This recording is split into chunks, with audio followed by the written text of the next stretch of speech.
Are you living in suffering? Have you ever felt that you are living, but not truly living? Each day passes. You still wake up, still work, still talk to people, but inside, there is a very strange feeling. It is not exactly clear pain, but it is not peace either. It feels like a quiet heaviness that just stays there, something you cannot quite name. Sometimes it shows up in the morning, when you open your eyes and already feel tired, not because you didn't get enough sleep, but because you don't know what you will have to face today. Work, responsibilities, unfinished things.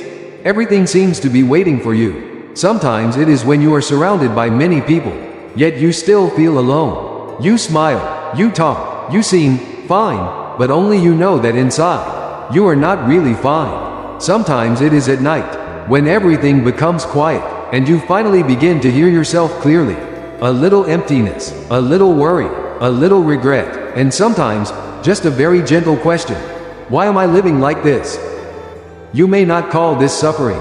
You might just think it is pressure, tiredness, or simply a normal part of life. Everyone goes through it, but if you pause for a moment, and truly look deeper, can you see it? Something keeps repeating. You try harder, and then feel more exhausted. You achieve something, and then feel like something else is missing. You want others to understand you, and then feel disappointed. You want things to be stable, but life is always changing. And so it goes, day after day. You keep moving forward with the hope that someday, everything will be better. But how long has it been? And that someday still hasn't arrived. Perhaps you have never really sat down and honestly asked yourself whether you are living in suffering or not. Not the obvious kind of suffering, but a very subtle one. It does not knock you down immediately, but it never allows you to feel truly at ease. A kind of suffering that you have become so used to, that you no longer recognize it. And maybe, because you don't recognize it, you continue to live within it every single day. You go to work, you try, you earn money, and then you worry about money again. You love someone, and then you fear losing them. You try to become better, and then still feel like you are not good enough. You think that when you get something, you will be happier. But once you have it, your mind begins to move towards something else. Have you ever noticed that this feeling of not enough has never really left you? Even though you have come so far, tried so hard, and have more than before, deep inside, there is still a space that has not been touched. And so you keep going, keep searching, keep hoping. But the more you move, the more tired you feel. Not because you are weak, but perhaps because you are walking in a circle that you have not yet seen. A circle of desire, attainment, and then desire again. A circle of hope, disappointment, and then hope again. A circle where you think you are moving forward, but in truth, you are returning to the same place, just in a different form. You might say, that's just life. Yes, life naturally includes things that are not as we wish. But what matters is not only what happens, but how you are living with what happens. Are you truly living, or are you being carried along? Are you choosing, or simply reacting? Do you really understand what is happening inside you, or are you just trying to silence it? There are people who are very successful, yet still feel empty. People who have everything, yet feel no peace. People who appear strong, yet are very fragile inside. And perhaps you have felt this too. You just haven't said it out loud. You are not weak. You are not wrong. It's just that you have not clearly seen what is creating this feeling. You think suffering comes from work, from others, from circumstances. But if that were truly the case, then when circumstances change, your suffering should disappear. But in reality, it does not. You change jobs and feel pressure in a different way. You change relationships and encounter similar issues. You change environments, but the feeling inside remains almost the same. So perhaps what you call suffering is not outside as you think. It may lie somewhere deeper, a place you rarely look at, a place you often avoid, a place that is the way you see, think, and cling to life itself. And if you have never truly paused to look into that place, then no matter how much you change outside, you will still carry the same feeling within you. It may not always be obvious, but it is still there, quiet, repeating, waiting for you to notice. And perhaps the question is no longer, is life suffering, but rather, am I living in suffering without realizing it? If you have begun to ask yourself whether you are living in suffering without realizing it, then this is no longer a simple question. It is like a door has just been slightly opened, not to make you afraid of life, but to help you begin looking deeper into what is truly happening within you. In Buddhist teachings, suffering is not only the big things like loss, illness, or breakdowns. Those are indeed suffering, but they are not all. There is a more subtle kind of suffering, harder to see, yet almost constantly present in our lives. It is the feeling of incompleteness, the sense that something is always just a little missing, that we always need a little more to finally feel okay. You can observe this in yourself. When you achieve something, the joy rarely lasts long. Soon after, your mind moves on to another goal. When you get something you once desired, instead of resting fully in it, you begin to worry about losing it, or you start wanting more. And so, your mind is never truly still. What you are experiencing in the Dharma is called suffering, not only because it hurts, but because it never truly stops. It is like an undercurrent. You may be smiling, talking, living normally, but underneath, there is a continuous movement of wanting, worrying, and dissatisfaction. There is something very important to see. Suffering does not always appear in negative forms. Sometimes it hides within joy itself. When you are happy, you fear that happiness will fade. When you love someone, you fear losing them. When you have a good job, you fear losing your position. This fear of loss itself is a very deep form of suffering. If you look even deeper, you will see that suffering does not only lie in what you lack, but also in how you hold on to what you have. It is like holding a glass of water. If you hold it lightly, it feels fine. But if you hold it too long, your hand becomes tired. If you grip it tightly, it starts to hurt. The issue is not the glass, but how you are holding it. Life is the same. Not everything in life is suffering, but the way we cling to things, the way we do not want them to change, the way we try to hold them exactly as we wish, that is what creates suffering. Because the nature of life is change, nothing stays the same, and when the mind tries to hold what cannot be held, tension begins to arise. You can see this in many aspects of life. In work, you want stability, but once you have it, you fear losing it. In relationships, you want love, but once you have it, you fear losing that sense of security. In life, you want things to go according to plan, but reality always includes the unexpected. And each time that happens, your mind becomes unsettled. Another deep point is this: suffering does not only come from things not going your way, but also from resisting what is already happening. When something unwanted occurs, the mind's natural reaction is, "This shouldn't be happening." But that very thought adds another layer of suffering. The event is one thing, but the mind's reaction creates multiple layers on top of it. If you observe carefully, you will see that much of your exhaustion does not come from events themselves, but from the thoughts that follow them. A single comment from someone may not be heavy, but because you replay it again and again, interpret it repeatedly, it becomes much heavier. A small situation could pass, but because you do not accept it, you hold onto it in your mind, and it continues to exist longer than it actually should.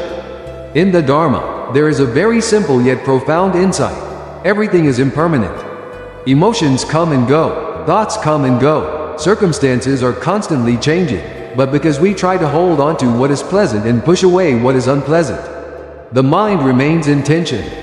You can try to observe your day. How many moments are there when you simply allow things to be as they are, without immediately wanting to change them? How many times do you just notice a feeling of sadness without turning it into a long story in your mind? Suffering, in a very gentle sense, is the continuous disagreement with reality. It may not always be obvious, but it is always there as a subtle reaction.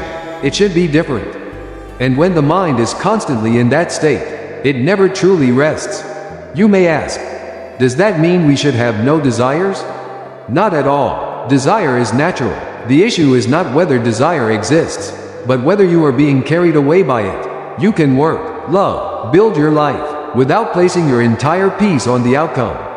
It is like walking along a path and seeing scenery on both sides. You can appreciate it, enjoy it, but you do not need to hold on to it. You understand that it will change, and that understanding makes the experience lighter, deeper, and no longer heavy. When you begin to see this nature, you no longer view suffering as something that must be immediately eliminated. You begin to see it as a signal, a sign that something in the way you are clinging, expecting, or resisting life needs to be understood. And just by seeing that, even a little, everything has already begun to change. Not because the outside world has changed, but because the way you are in the world is no longer the same as before.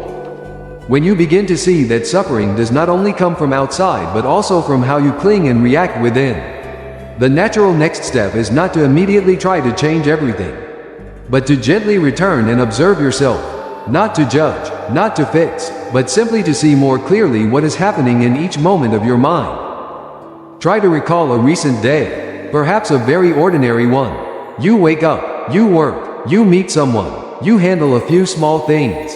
But if you look closely, your mind was never still.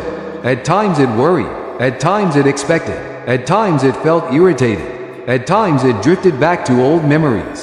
And all of this happened so quickly that you barely noticed. So the question is not, why am I suffering so much? But, am I truly seeing how my mind is operating? Because when you do not see clearly, you are carried by it. But when you begin to see, even a little, you are no longer completely swept away. You can observe something very simple. When an uncomfortable emotion arises, what do you usually do? You might react immediately. You might try to push it away. You might distract yourself, or you might think about it endlessly. But rarely do you simply pause and quietly say, "This feeling is here." That small pause creates a space between you and the emotion. Before, you and the emotion seemed like one. But with that space, you begin to see. The emotion comes and goes, while you remain, observing it. This is important, because most suffering does not come from the initial emotion, but from being swept away by it. A sadness arising is not necessarily great suffering, but when you add thoughts, resistance, stories, it becomes much heavier. You can practice something very gentle. When a strong emotion appears, instead of reacting right away, pause for a few seconds and breathe. No need to fix anything. Just know that you are breathing, and that you are here. In those few seconds, you do not need to solve your whole life. You just need to be with yourself. You may notice something surprising. Sometimes, just by pausing like that, the intensity of the emotion softens a little. Not because the problem is solved, but because you are no longer feeding it with more energy. Another practice is to see things a little more lightly. When something goes wrong, instead of asking, "Why did this happen?" you can gently ask, "How am I reacting to this?" This simple shift turns your attention inward. And when you look inward, you begin to see that what exhausts you is often not the event, but how you think about it. Someone's words may not hurt for long, but replaying them in your mind again and again is what drains you. You can also learn to notice when you are holding too tightly. There are moments when you want to control everything. You want others to understand you. You want outcomes to match your expectations. You want the future to feel secure. But the tighter you hold, the more tension you feel. The moment you notice that tightness, try to soften just a little. You do not have to let go completely. Just reduce the grip slightly. You will feel a difference. Not because the world has changed, but because your way of standing in it has become lighter. Another simple practice is to be present with ordinary moments. When you eat, just eat. When you walk, just walk. When you listen, just listen. It sounds simple, but the mind rarely does this. When eating, it thinks of something else. When walking, it drifts elsewhere. When in the present, it runs to the past or future. But if you can return to the present, even for a few minutes, you may begin to notice something different. Life is not always as heavy as you thought. There are very ordinary moments that, when fully lived, are actually very peaceful. And perhaps the most important thing in all these practices is not whether you do them perfectly, but whether you begin to return to yourself. Because before changing your life, you need to clearly see how you are living each moment. No need to rush, no need to force, just a little returning each day. A little pause, a little awareness. Small things like this, when nurtured, gradually create a deeper shift within you. Quiet, not dramatic, but very real. And when you begin to be more at ease with yourself, you will notice that you are no longer being pulled around as much as before. Life is still the same, but you are no longer unconsciously carried away by it. When you begin to see more clearly how your mind operates, and learn to pause for a moment before being carried away, the next step is not to try to become a different person, but to learn how to live more gently with yourself each day. Because if you only understand without practicing, that understanding remains at the level of thought, but when there is practice, it begins to enter real life. The first thing you can practice is returning to your breath in very ordinary moments. You don't need to choose a special time or a quiet space. Even while you are working, walking, or sitting alone, you can simply pause for a few seconds to notice that you are breathing. There is no need to change or control the breath, just recognize that it is there. When you do this many times throughout the day, you may begin to notice something quite surprising. Your mind is no longer constantly carried away as before. It still thinks, still worries, but between those streams of thought, small moments of stillness begin to appear, and it is within those small pauses that you can return to yourself. The second practice is learning to recognize emotions instead of chasing after them. When an uncomfortable emotion arises, such as irritation, anxiety, or sadness, you don't need to immediately fix it. You can simply pause and quietly acknowledge, "I am feeling irritated," or "I am feeling anxious." That's all. No need to analyze further or retell the story behind it. When you can name an emotion, you create a small space between you and that emotion. Before, you were carried away by it, but now you begin to see it as something happening within the mind, not as your entire self. And this gentle separation helps prevent it from completely controlling you. The third practice is to soften your need for control in small situations. In life, we tend to want everything to go our way, from work and relationships to even the smallest plans. But you can try something different. When something doesn't go as expected, instead of immediately trying to fix it, pause and gently ask yourself, "Am I trying to control this too much?"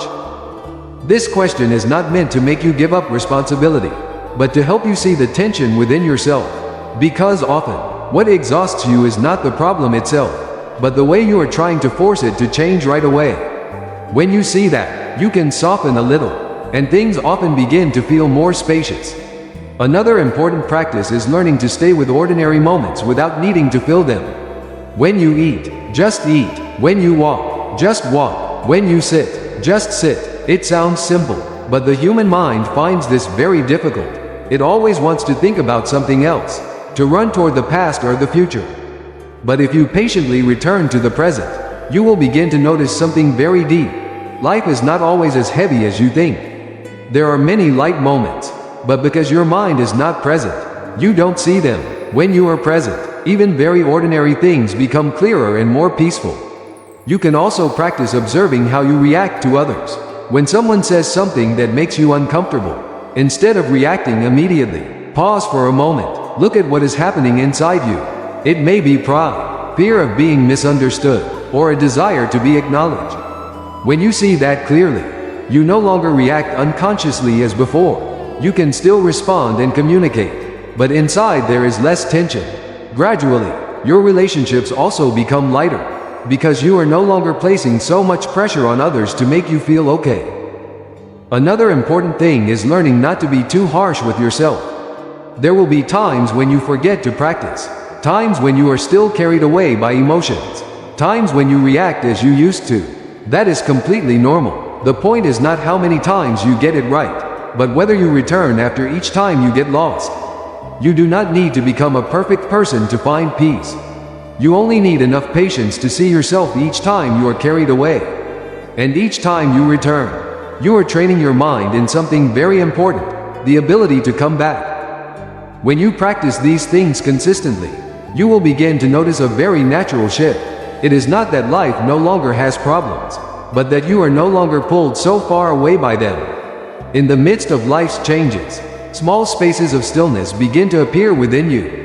And perhaps it is in those quiet spaces that you truly feel alive. Not living in constant chasing, not living in reaction, but living in presence. It may seem simple, but it transforms many things within you without requiring too much effort. There may be times when you have tried to pause, to observe, to return to your breath, yet there is still a strange feeling inside, as if everything is still there, still heavy. still tiring. Only now you are seeing it from a different angle. And in that moment, you begin to realize something clearly. Understanding does not always make suffering disappear immediately. Sometimes, it only allows you to see suffering more clearly, more honestly, no longer vague as before. And as you see more clearly, you also begin to recognize what you have been carrying for a long time without realizing it. Perhaps it is nameless worries, constant pressure, or expectations you place on yourself. These things are not loud, but they form a deep background beneath your daily life. There is something quite subtle. Sometimes you are not suffering because of a specific event, but because you are always in a state of readiness to react. Always needing to be better. Always needing to be right. Always needing not to fail. Always needing not to be left behind. And that constant, always needing, leaves your mind with no place to rest. You might recall moments when you truly felt light, not when everything was perfect, but when you were no longer trying to control so much. Perhaps a quiet afternoon when you did nothing, or a brief moment when you forgot your worries. These moments are short, but they show you that lightness does not come from life changing, but from the mind loosening its grip. As you begin to see this, you may notice a different kind of tiredness arising. Not tired from life itself, but tired from the constant effort to control life. Tired from always wanting things to go your way. Tired from always trying to become a better version of yourself. There is a gentle but profound truth. You do not need to strain in order to exist. You do not need to always be right, always strong, always okay. You can still be yourself even when you are not perfect. And sometimes, it is this permission that becomes the beginning of true ease. When you stop trying to push everything away, you begin to see that not every emotion needs to disappear. Not every thought needs to be controlled. They come and go like waves, and you do not need to stand in the ocean fighting every wave. You only need to learn not to be carried too far by them. You may begin to realize that what you have been searching for is not a life without problems, but a way not to be overwhelmed by them, a way to live among difficulties without losing yourself. And when you see this, things may not become more perfect, but they become more real. You no longer chase an ideal image of life. You begin to accept that some days are light, some days are heavy, and all of it is part of life. Letting go here does not mean giving up or neglecting. It means no longer constantly fighting against what is happening. And in that pause, a quiet stillness begins to appear. Not loud, not dramatic, but enough for you to feel that you are returning. And perhaps that return is the most important thing. Not to become someone else, but to no longer be too far from yourself. As you move through these observations, you may begin to notice something very quiet. Life does not always need to change for you to suffer less. Sometimes, just a small shift in how you stand within life changes everything. You once believed that if problems disappeared, if others changed, if circumstances were different, then you would feel better. But as you live longer with yourself, you begin to see clearly. External conditions are only part of it, while much of the heaviness or lightness comes from how you respond inside. There are things you cannot control, and there are things that, if you try to control too tightly, will only exhaust you more. When you begin to see this, you are no longer in a rush to fix everything. You begin to learn how to pause, to let things move, without needing to intervene immediately. And in that pause, something light appears. Not that suffering disappears completely, but it no longer pulls you away as before. It is still there, but it is no longer your entire world. You begin to understand that letting go is not losing, but no longer gripping too tightly. When you grip too tightly, even good things become tense. But when you soften a little, everything has space to breathe. And so do you. You may still live the same life, still face difficulties, still have tiring days, but inside, you are no longer fighting yourself. You are no longer pushing yourself to always be okay, always strong, always right. And in that moment, you begin to see a simple truth. Peace does not come from everything being perfect, but from no longer reacting so strongly to what is imperfect. You may not notice it immediately, but if you look back, you will see that you have changed a little. You are less tense when things go wrong, less rushed when making decisions, less harsh on yourself when things do not go as planned. These changes are small, but it is these small changes that create a profound shift in how you live. And perhaps what matters most is not gaining something new, but no longer losing yourself in what is happening.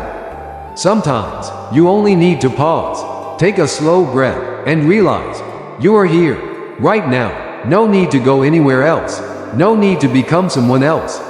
Just that alone is already enough to soften everything a little. And as you begin to see this more clearly, you may no longer feel the need to rush, not because you give up, but because you understand that running without knowing where you are going only tires the mind. Perhaps you no longer need too many answers, just a return. Each time you forget, return. Each time you are carried away, pause again. No need to be perfect, just be sincere. And if there is one thing you can carry with you after all of this, it is this: do not go too far away from yourself. As long as you can return, you are still in the right place. If what you have just heard resonates with you, you may gently share your thoughts in the comments below. It does not need to be long or perfect, just honest. Sometimes, even a single line is enough to help you understand yourself a little more. You may also share this message with someone who might need a moment of stillness in their life. Not to convince or change anyone, but simply to plant a small seed of peace, so that the teachings of the Tathagata may naturally spread, and the lamp of the Dharma may continue to be lit and sustained in this world. And if you wish to continue this journey, you can subscribe to the channel as a gentle reminder to return to yourself whenever life becomes too noisy. Not to follow something outside, but to remember what is within. In the end, you do not need to hold on to too many things. Just remember one: return to yourself. Because when you return, you will see you were never truly lost. And right now, even a single breath is enough. Namo Shakyamuni Buddha.